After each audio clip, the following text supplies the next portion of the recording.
We have trained 8,000 coaches in the last 6 years. Those coaches now are the ones training these kids. So it's a combination of time and doing something deliberately. You know, having teachers certifying them over time, showing them what football is about, how they can go about teaching a small kid. And then after that, having the kids now start being trained. The coaches you see here are already certified. They continue to learn as they train our kids in an organized manner. This was lacking many years ago when I was a coach in this very pitch. Mimi kwangu niko na furaha kwa nini? Ni mwana federation wana recognize mpira ya chini kuanzia hii muhula. Na ombi langu kabisa ni kuwa federation wanafaa kutusaidia kwa sana juu unaona sasa sisi ndio tunatengeneza wachezaji hapa chini.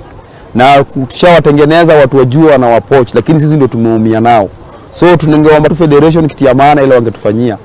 Ni pia sisi watu organize watupatie hiyo mambo na FIFA Connect register watoto wetu kutoka chini. Haya tugethie harĩ riboti-inĩ